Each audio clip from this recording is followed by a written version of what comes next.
अस्सलाम वालेकुम। मेरा नाम डॉक्टर शहबाज है। जैसा कि आप लोगों को पता है कि रमज़ान का महीना करीब है और ओपीडी में काफ़ी पेशेंट जिनको ब्लड प्रेशर का मसला है वो आके ये सवाल करते हैं कि क्या वो रमज़ान के रोज़े रख सकते हैं। जी हाँ, बिल्कुल एक ब्लड प्रेशर का जो मरीज़ है वो रमज़ान के रोज़े रख सकता है, अगर ब्लड प्रेशर के साथ साथ उसको मज़ीद दूसरी कॉम्प्लिकेशंस नहीं हैं, जैसा कि गुर्दों का मसला या सांस का बहुत ज़्यादा फूलना और ब्लड प्रेशर उसका कंट्रोल में है और वो दवाई रेगुलर इस्तेमाल कर रहा है।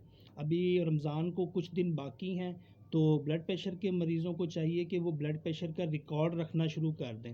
सुबह और शाम ब्लड प्रेशर चेक करके अपने पास एक रिकॉर्ड रखें और अभी से ही अपनी खुराक में कुछ तब्दीलियां लेकर आएँ।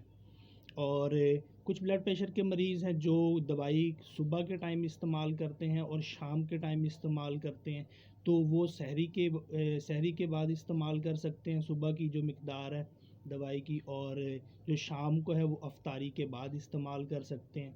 और कुछ मसले ऐसे होते हैं, फॉर एग्ज़ाम्पल कुछ ब्लड प्रेशर के जो मरीज़ हैं वो पेशाब आवर दवाइयों का इस्तेमाल भी करते हैं जिससे ब्लड प्रेशर उनका कंट्रोल रहता है। तो रमज़ान में जो पेशेंट तरावी पढ़ना चाहते हैं और ब्लड प्रेशर का मसला भी है, तो उनको चाहिए कि वो अफ्तारी के फ़ौरी बाद ऐसी दवाई का इस्तेमाल ना करें जो कि पेशाब आवर है, और वो अफ्तारी के बाद तरावी के बाद इस्तेमाल कर सकते हैं।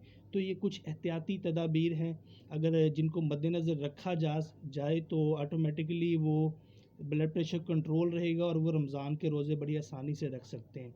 और सबसे अहम चीज़ जो है, यूजुअली अफ्तारी के दौरान हमारे यहाँ जो ऑयल, चटपटी चीज़ों का इस्तेमाल और ऐसी ग़िज़ा का इस्तेमाल किया जाता है जिसके अंदर नमक की मिक़दार बहुत ज़्यादा होती है, पकोड़े, समोसे, इस तरह की चीज़ों का, तो उनको चाहिए कि वो इस तरह की चीज़ों से भी परहेज़ रखें ताकि वो रमज़ान के पूरे रोज़े रख सकें।